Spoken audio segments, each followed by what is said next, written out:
episode of the Process and Automation podcast. I'm Sasha Couture, and with me, as always, is Arno van Rooyen, and together we are the Automation Guys. And all our listeners out there know we are extremely passionate about all things automation, hence we can't stop recording our new episodes.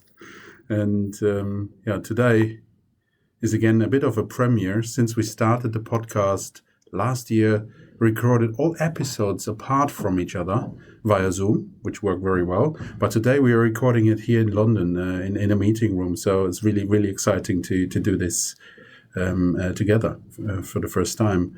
And with that, we welcome you all to another RPA episode. And as we know, there are huge numbers of enterprises out there who already experimented with robotic process automation, and they have great use cases with very nice successes.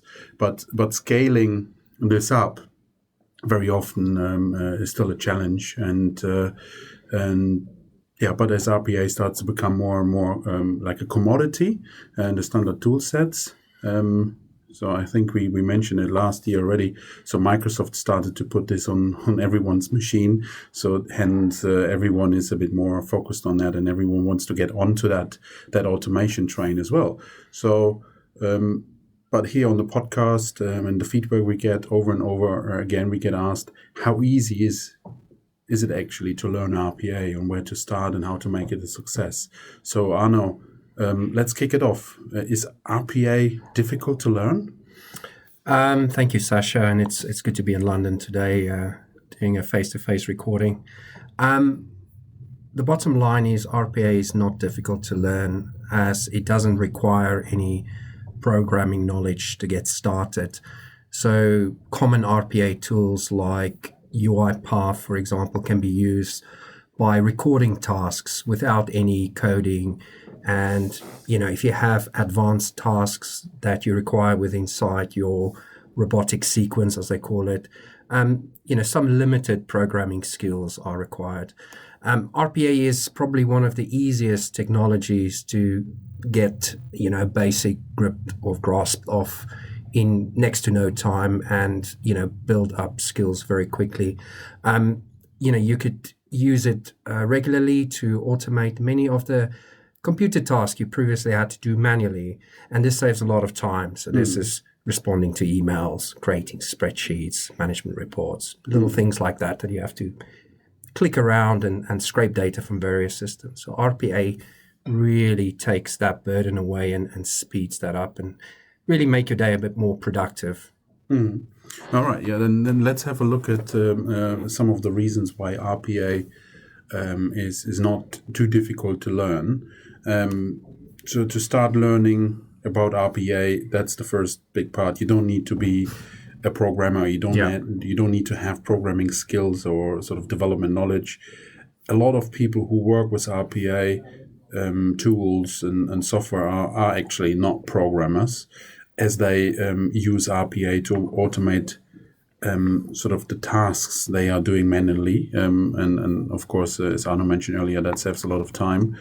And and I guess, RPA is easier to learn than other technologies. We find that RPA has a sort of a lower learning curve to understand its underlying principles, and to become proficient in some of the RPA software to a level where you can actually use it in real life automation tasks that you want to obviously automate, is quite easy. So RPA is software that's designed for normal people to use, as well as advanced users and developers. And, there is intuitive ways built into the actual RPA software that makes it really easy to learn. You can become proficient in the basics of RPA very quickly if you spend a few hours a day, over a couple of weeks. RPA software is what we call low-code software, and it uses a lot of drag and drop functionality. We talk a lot about that in the podcast, and that really allows you to create these automated tasks by dragging activities into what's called sequences, with the RPA software, and that then creates your automation script for effectively your workflow that you wish to execute. And this could be something where you receive an email and you need to scrape data from the email, and you need to go into various systems and send a response email out. So this makes it really easy to quickly turn a manual task into an automated one without needing to write any code to do so. So overall, I would say getting to a basic level of proficiency take very little time, all because the learning curve required isn't really that steep in compared to other technologies. Yeah, indeed. So to grasp the fundamentals of RPA, it is very easy indeed. It allows you actually very quickly to progress very quickly in using the software to automate a lot of software you use on a daily basis, like your Excel or Outlook, or maybe your finance tool. It's also fundamental to differentiate between an activity. Arno mentioned the sequence, and to differentiate between the activity and the sequence, and sort of triggers. So there are a few sort of terminologies in RPA you need to just understand. But once you get used to it, so you can build things very easily. But basically, you sort of look at your work you're doing, and you're slicing in lots of activities like a mouse click and moving the mouse to a certain place and clicking a specific application. So with all those kind of very specific things, which are very common in all sorts of RPA software tools, so then you can build your sequences, and you have your list of activities in that sequence, and that can be sort of run again and again, and that sort of is your RPA process at the end, and it's just taking away all that stuff from you going forward. So you can go really detailed into it. So these tools are supporting you a lot by basically defining these sequences also in a low code and a more automatic way. Yeah, and then again, there's tons of material, out there. If you want to get started with RPA, there's many courses out there that can be used, and that's very easily followed, and that can be easily used to get started.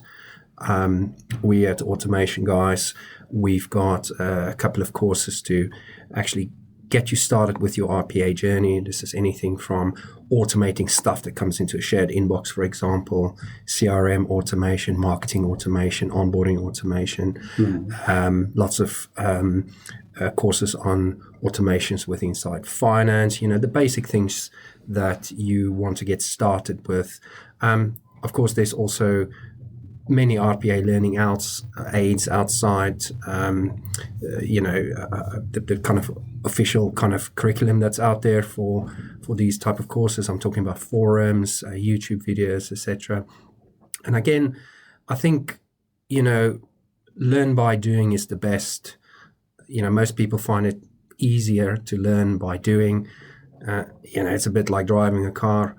You can read about how to drive a car, but until you actually drive a car, that will make you a good driver. And it's the same is true for RPA as well.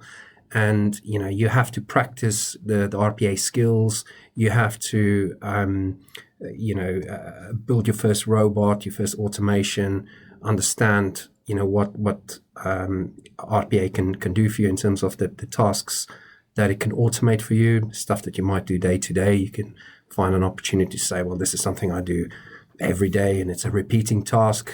And wouldn't it be nice if I have a software bot that can do that for me? And I think, this is where having a fully functional RPA sandbox, in my view, is absolutely imperative, to learn this technology by building these simple robots and then graduating later to create more complicated automations.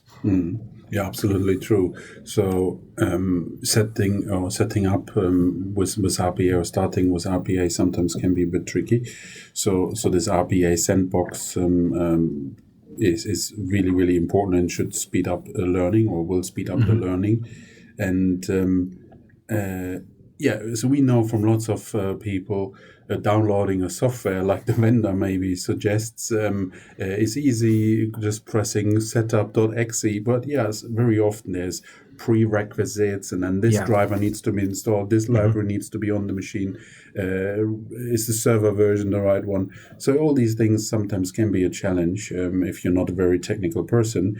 Very often when it comes to corporate environments as well, you can't just install RPA on your laptop. So you need permissions, and suddenly you wouldn't be able to have a good sandbox if you have all those challenges, and you can't get started then. So this is why it's really important to have a dedicated sandbox in place. And this is where Arno and I thought is really, really helpful when we here at the Automation Guys are providing that sandbox to everyone who is interested in that. So hence we have started the memberships as the Automation Guys community memberships, and so we have several offers there in place for everyone who is interested to learn automation with RPA and of course beyond. So we're not just about RPA, but the sandbox is a very is a key part of the membership, because RPA will help you to tackle lots of your tedious tasks you see on a daily basis. And so this is why we created the membership. As part of the membership, we also do a lot of expert talks, Q&A sessions. So we also have events, now more and more live events as well here in London or somewhere else, where all our members want to meet up. So with the membership, we provide a lot of these real world use cases and learning materials, so you can really get going. So as Arno mentioned, sort of getting started by doing it also makes sense if it's not just a typical hello world process. It probably needs to be more than that to succeed in the real world.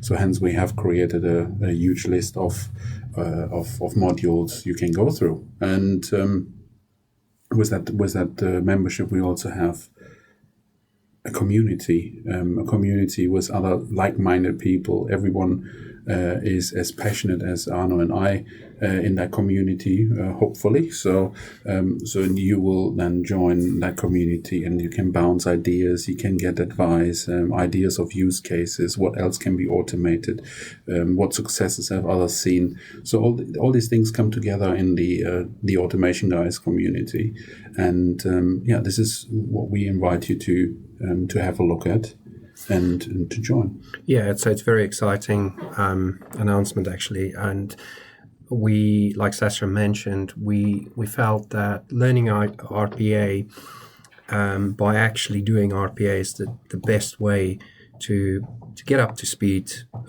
using the technology, and also to realize its potential. And having access to the Automation Guy membership area obviously gives you access to a fully functional robotic process automation environment. It's got all of the tools loaded, so there's no installation required. You can get up and running in a few minutes. And there are a couple of modules that you can use to get started. So it's a perfect place to experiment with RPA. If you're out there and you've heard the term RPA before, but it was really hard to get started, you might have some restrictions on installing software and doing all of the technical bits, which might be a barrier for you.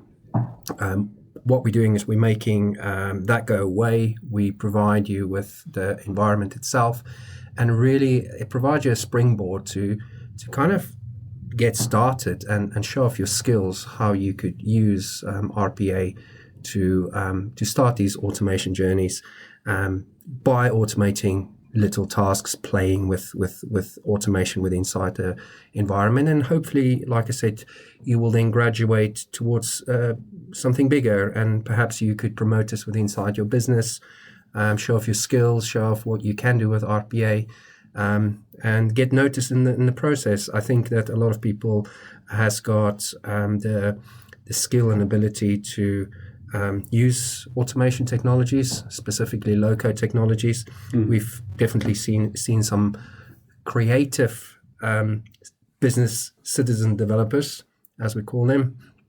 And the message is, if you have repeating mundane activities you do on a day-to-day task or day-to-day basis, like monitoring a shared inbox and waiting for an email to come in, copying data from an email to a spreadsheet, taking the spreadsheet and then emailing that to a colleague, and then copying, pasting data into various systems.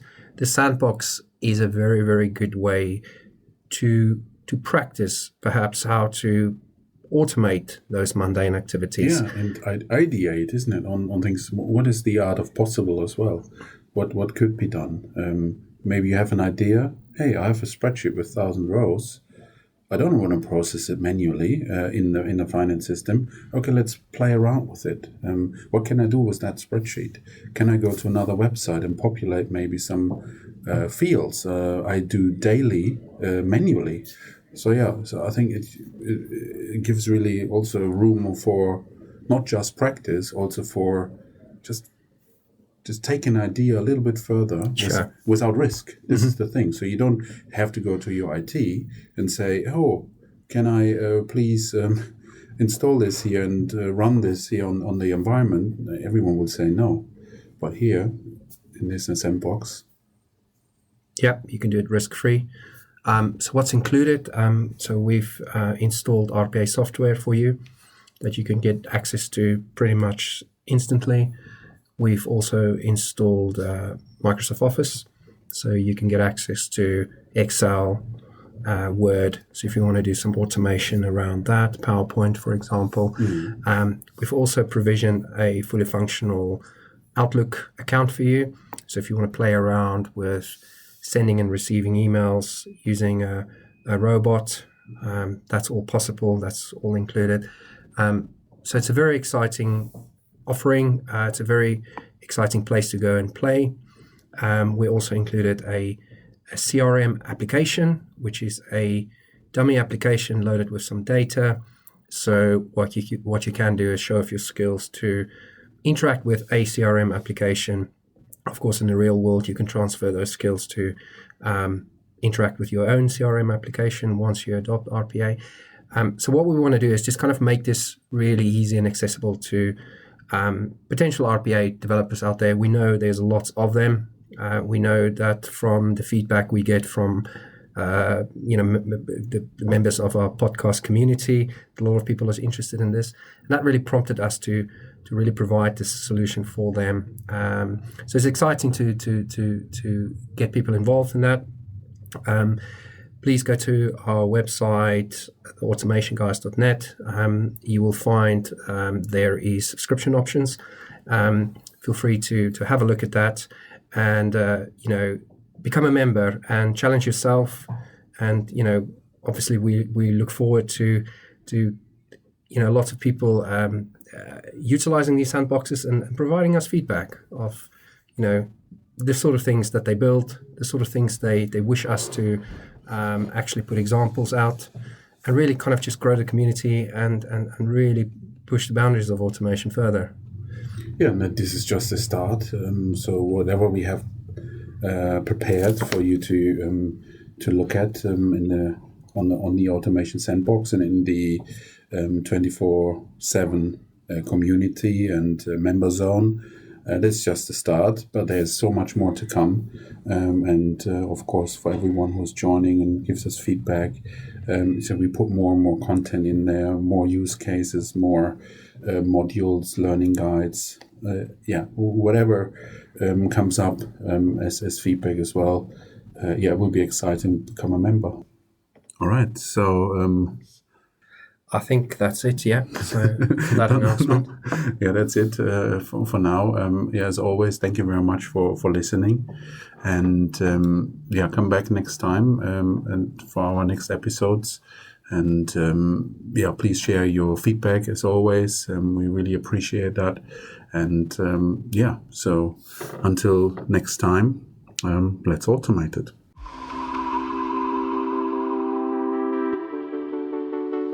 Unfortunately, that's it again with this episode of the Process and Automation podcast. If you liked this episode, please give us a 5-star rating and don't forget to subscribe to this podcast so you don't miss any upcoming episode. We hope you will tune in next time, and until then, let's automate it.